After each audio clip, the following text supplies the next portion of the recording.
নমস্কার, আমি স্নেহা। আমি তোমাদের বন্ধু এবং পথপ্রদর্শক।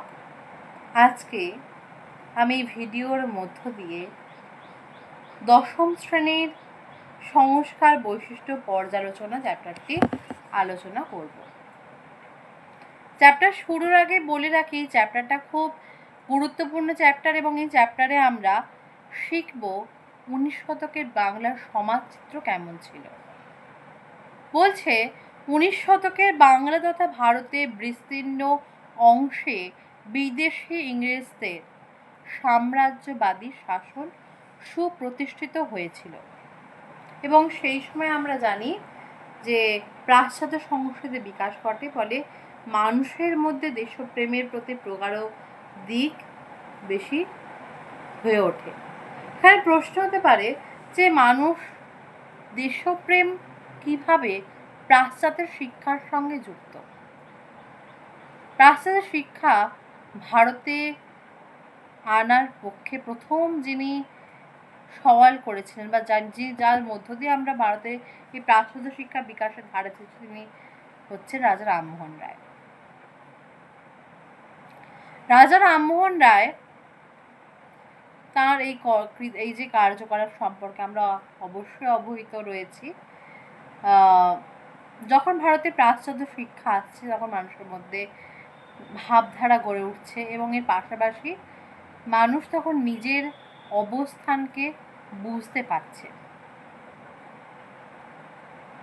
এবার আলোচনা করা প্রয়োজন সমকালীন বা তৎকালীন, এখানে সমকালীন একটা বোলাবে, তৎকালীন সময়ে যে সকল পত্রপত্রিকা ছিল সেই পত্রপত্রিকা সম্বন্ধে এবার আমরা আলোচনা করব।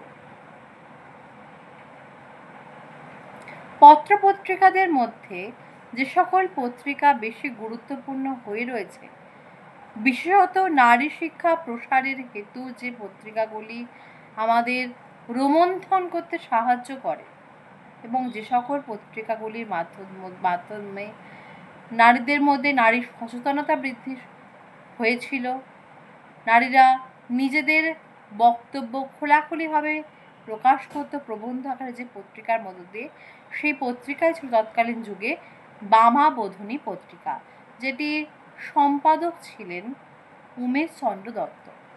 উমেশচন্দ্র দত্ত ছিলেন ব্রাহ্ম সমাজ এক তরুণ নেতা। তিনি ছিলেন কেশবচন্দ্র সেনের অনুগামী এক নেতা। তিনি এবং তার সহযোদ্ধারা মিলে এই সংগঠনটিকে চালিয়েছিলেন 1922 সাল পর্যন্ত। এবার আমাদের আলোচনার প্রয়োজন হিন্দু প্যাট্রিয়ট। হিন্দু প্যাট্রিয়টের প্রথম যিনি স্বত্বাধিকারী ছিলেন তিনি ছিলেন মধুসূদন রায় এবং প্রথম যিনি সম্পাদক ছিলেন তিনি ছিলেন গিরিশচন্দ্র ঘোষ। গিরিশচন্দ্র ঘোষের পর হরিশচন্দ্র মুখোপাধ্যায়ের নেতৃত্বে এই সম্পাদনা কাজ চলতে থাকে এবং এই হরিশচন্দ্র মুখোপাধ্যায় তিনি লর্ড ডালহৌসির কার্যকলাপকে সমালোচনা করে বিপুল জনপ্রিয়তা লাভ করেছিলেন। এমনকি তিনি ঈশ্বরচন্দ্র বিদ্যাসাগরের সময় যে বিধবা বিবাহ অনুষ্ঠিত হয়েছিল তাকে তিনি সমর্থন করে এবং বিপুল জনমত গড়ে তুলেছিলেন। পাশাপাশি নীলকর সাহেবরা যে নীল চাষিদের উপর যে অকথ্য অত্যাচার করত, সেই অত্যাচারের কথাও কিন্তু এই হিন্দু প্যাট্রিয়টের মধ্যে দিয়ে ধ্বনিত হয়েছে। এর পরবর্তীকালীন সময় আমরা দেখব যে কৃষ্ণদাস পালের নেতৃত্বে হিন্দু প্যাট্রিয়টের কার্যকলাপ চলতে থাকে। পরে 1892 খ্রিস্টাব্দে পত্রিকাটি দৈনিক পত্রিকায় রূপান্তরিত হয়েছিল। এর পরের অংশে যেটা সিলেবাস ওরিয়েন্টেড করেছে, এইগুলিতে আমি যেহেতু বলবো সেইগুলোর সম্পর্কে বলছি যে এর মধ্যে অন্যতম ছিল গ্রাম বার্তা প্রকাশিকা, যেটি কাঙাল হরিনাথ মজুমদার তিনি সম্পাদনা করতেন। এই পত্রিকার মধ্য দিয়ে কলকাতা বাইরে যে গ্রামের সাধারণ মানুষের লোকজ চিত্র, সংস্কৃতি, তাদের যে অবস্থান তুলে ধরা হতো।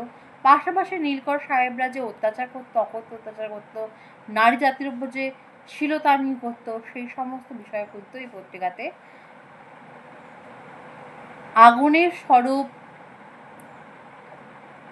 আগুনের স্ফুলিঙ্গের স্বরূপ কিন্তু ধ্বনিত হয়েছিল। এছাড়াও সাহিত্য আমি আগের অধ্যায়ে বলেছিলাম যে ইতিহাস জানতে দুটো উপাদান গুরুত্বপূর্ণ, একটা প্রত্নতাত্ত্বিক উপাদান, একটা হচ্ছে সাহিত্যিক উপাদান। 19 শতক বাংলার ইতিহাসে সাহিত্যিক উপাদানের গুরুত্ব কিন্তু অপরিসীম।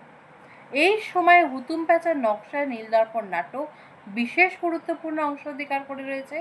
হুতুম প্যাঁচার নকশা প্রকাশিত হয়েছিল 1861 খ্রিস্টাব্দে এবং এর রচয়িতা ছিলেন কালীপ্রসন্ন সিংহ। তিনি তৎকালীন বাবু কালচারকে তীব্র কটাক্ষ করেই নকশা তৈরি করেছিলেন এবং তিনি মাত্র 15 বছর বয়সে বিদ্যুৎ সাহিনী সভা প্রতিষ্ঠা করেছিলেন। এই গ্রন্থে তৎকালীন পাশ্চাত্যের পন্থী বা অনুকরণকারীদের তীব্র কটাক্ষ করা হয়েছে এবং এই গ্রন্থে সমাজকে 3টি ভাগে ভাগ করা হয়েছে। প্রথম সমাজে দেখিয়েছেন যে ইংরেজি শিক্ষিত সাহিবি চালচলনে অভ্যস্ত অনুকরণপন্থী ইংরেজদের, যারা আভিজাত্যের দিক থেকে ছিল ইংরেজ এবং জন্মগত ছিল ভারতীয়। দ্বিতীয়ত ইংরেজি শিক্ষিত নব্যপন্থী গোষ্ঠী, যারা কিন্তু বাবু কালচারে কিন্তু নিজেদের বিলিয়ে দেয়নি, সেই সমস্ত গোষ্ঠী। আর অপর গোষ্ঠী যারা ছিল হিন্দু গোঁড়া সমাজপন্থী। এবং এই তিনজন কিভাবে কোন উপায়ে অর্থ উপার্জন করতো সেই চিত্র তিনি তুলে ধরেছেন এই গ্রন্থের মধ্য দিয়ে। এবং এই গ্রন্থটি সম্পূর্ণরূপে হাস্যতক ব্যঙ্গচিত্র রূপে আমাদের সামনে সমাজ চিত্রস্বরূপ তুলে ধরে। এছাড়াও সে সময়তে অন্যতম উল্লেখযোগ্য হলো সাহিত্যের ইতিহাসের মধ্যে নীলদর্পণ নাটক, যেটি রচয়িতা আমরা সকলেই জানি যে দীনবন্ধু মিত্র। দীনবন্ধু মিত্র 1829 থেকে 1863 খ্রিস্টাব্দে তার শ্রেষ্ঠ সাহিত্য কীর্তির মধ্যে অন্যতম ছিল এই নীলদর্পণ নাটকটি। 1860 খ্রিস্টাব্দে নাটকটি প্রকাশিত হওয়ার সঙ্গে সঙ্গে নাট্যাভিয়ান আইন দ্বারা কিন্তু এই নাটকটাকে মঞ্চস্থ হতে বাধা দেওয়া হয় এবং এই কারণে এই নাটকটি সম্বন্ধে আদালত ওঠে। আদালতে নাটকটির বিচার কার্য সম্পন্ন হয়। আদালতে রেভারেন্ড জেমস লং, তিনি যেহেতু নাটকটিকে খ্রিস্টান পাদ্রী হওয়া সত্ত্বেও তিনি যেহেতু নাটকটিকে অনুবাদ করেছিলেন, তাই তার জন্য তার 1000 টাকা জরিমানা হয় এবং কালীপ্রসন্ন সিংহ তখনই এই জরিমানা শোধ করেন এবং এভাবেই নীলদর্পণ নাটক বিশ্ব ইতিহাস তথা বাংলার ইতিহাসে গুরুত্বপূর্ণ স্থান দখল করে রয়েছে। এবং এই নাটকটিকে অন্যতম একজন অনুবাদক হচ্ছেন আমাদের প্রিয় মধু কবি মাইকেল মধুসূদন দত্ত। এবার বলো, এইটুকুন জায়গার মধ্যে কোনো প্রশ্ন আছে কিনা? আরেকটু বলে রাখি না, 19 শতকের সমাজ সমস্যা আন্দোলনে যারা পথিকৃৎ ছিল তাদের মধ্যে অন্যতম ছিলেন কে? আমরা সকলেই জানি রাজা রামমোহন রায়, ঈশ্বরচন্দ্র বিদ্যাসাগর মহাশয়, রাধাকান্ত দেব, ডেভিড হেয়ার, ড্রিঙ্কওয়াটার বিতন বা বেথুন সাহেব প্রমুখের নাম উল্লেখযোগ্য। তাদের কার্যকলাপ সম্বন্ধে পরের দিন আমরা পড়ব। এবং একটু বলে রাখি যে 1835 সালে কীভাবে কলকাতা মেডিকেল কলেজ স্থাপিত হচ্ছে এবং যেটার মাধ্যমে আমরা দেখতে পাচ্ছি পাশ্চাত্যের বিজ্ঞান চর্চা শুরু হচ্ছে।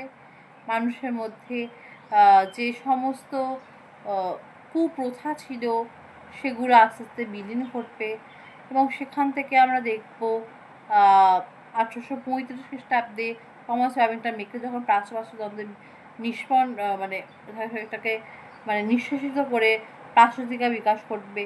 এর পাশাপাশি চার্লসের প্রস্তাবনা পড়ব এবং শেষ পর্যন্ত দেখব 1857 খ্রিস্টাব্দে কলকাতায় বিশ্ববিদ্যালয় স্থাপিত হবে এবং এখান থেকে প্রথম গ্র্যাজুয়েট ছিলেন আমাদের সকলের প্রিয় সাহিত্য সম্রাট বঙ্কিমচন্দ্র চট্টোপাধ্যায় এবং প্রথম মহিলা গ্র্যাজুয়েট ছিলেন কাদম্বিনী গাঙ্গুলি এবং চন্দ্রমুখী বোস। এই সম্বন্ধে পরের অধ্যায়ে আমরা বিস্তারিত আলোচনা করব। আজকে যেটুকুন বললাম সেইটুকুন প্রশ্নের মধ্যে যদি কোথাও কোনো সাউন্ড অস্পষ্ট আসে বা কোনো জায়গা বুঝতে অসুবিধা হয় আমাকে কমেন্ট সেকশানে অবশ্যই লিখবে। আজ এই পর্যন্তই। ধন্যবাদ সকলকে। আজকে এখানে আমি ভিডিওটা শেষ করছি।